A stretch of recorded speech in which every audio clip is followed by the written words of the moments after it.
அனைவருக்கும் வணக்கம். இந்த நாள் இனிய நாளாக அமைய வாழ்த்துக்கள். ஏஎல்பி ஜோதிடர், ஜோதிட ஆசிரியர் சாந்தி தேவி ராஜேஷ்குமார்.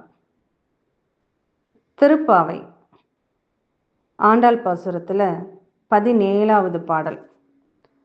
அம்பரமே தண்ணீரே சோரே அறம் செய்யும் எம்பெருமான் நந்தகோபாலா எழுந்திராய், கொம்பனார்க்கு எல்லாம் கொழுந்தே குலவிளக்கே, எம்பெருமாட்டி யசோதாய் அறிவுராய், அம்பரம் ஊடறுத்து ஓங்கி உலகளந்த உம்பர் கோமானே உறங்காது எழுந்திராய், செம்பொற்கழலடி செல்வா பலதேவா உம்பியும் நீயும் உறங்கேலோர் ரெம்பாவாய்.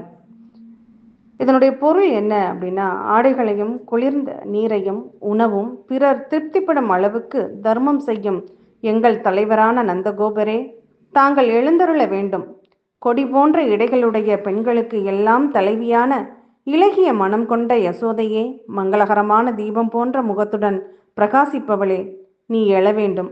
விண்ணையே கிழித்து உன் திருவடிகளால் உலகளந்த தேவர்களின் தலைவனான எங்கள் கண்ணனே, நீ கண்விழிக்க வேண்டும். செம்பொன்னால் செய்த சிலம்புகளை அழிந்த செல்வத் திருமகனான பலராமனே, நீயும் உன் தம்பியும் உறக்கத்தில் இருந்து எழுந்து எங்களுக்கு தரிசனம் தர வேண்டும். இதனுடைய விளக்கம். திருப்பாவையில் வாமன அவதாரத்தை சிறப்பாக பாடுகிறாள் ஆண்டாள். 3 பாசுரங்களில் இந்த அவதாரத்தை அவள் சிறப்பித்திருக்கிறார். ஓங்கி உலகளந்த உத்தமன் பேர்பாடி என்று 3வது பாடலிலும், இந்த பாடலிலும் 24வது பாடலில் அன்று இவ்வுலகம் அலைந்தாய் அடிப்போற்றி என்றும் சொல்கிறாள். அசுரனாயினும் நல்லவனான மகாபலி தேவர்களை அடக்கி கர்வம் கொண்டிருந்தான். இந்த கர்வம் அடங்கினால் இறைவனை அடைவது உறுதி என்பதனாலேயே நாராயணன் வாமனனாக வந்து அவனை ஆட்கொண்டார். திருப்பாவை பாடுபவர்கள்தான் என்ற கர்வத்தை அடக்க வேண்டும் என்பதை இப்பாடல் உணர்த்தும் கருத்து. ஆண்டாள் பாசுரத்தின் 18வது பாடல்.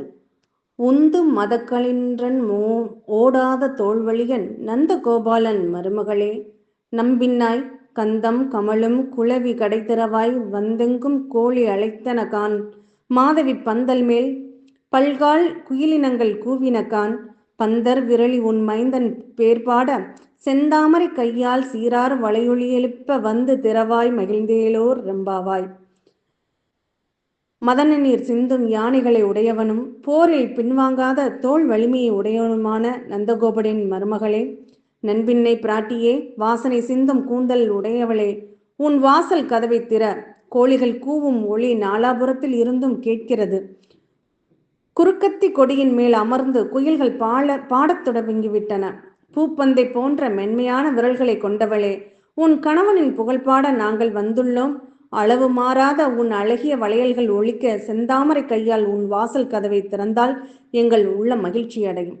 இதனுடைய விளக்கம் எப்படி சொல்றாங்க பாருங்க. பெருமாள் கோவிலுக்கு போனால் நேராக சுவாமி சன்னதிக்கு போகக்கூடாது. தாயாரை முதலில் சேவிக்க வேண்டும். வீட்டில் கூட அப்படித்தானே.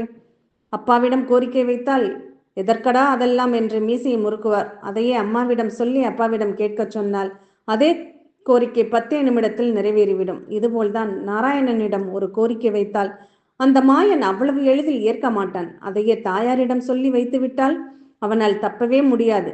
நரசிம்மனின் கோபத்தை கூட அடக்கியவள் அல்லவா அவள். அதனால் கண்ணனின் மனைவி நம்பின்னையை எழுப்பி கண்ணனை எழுப்புகிறார்கள் பாவை நோம்பிருக்கும் பெண்கள். இப்படிதான் ஆண்டாள் பாசுரம் பாவை நோன்பு அப்படிங்கிறது நமக்கு ரொம்ப அழகான தெளிவான விளக்கங்களை நமக்கு சொல்கிறது. அடுத்த ஆண்டாள் பாசுரத்தோடு சந்திப்போம். நன்றி.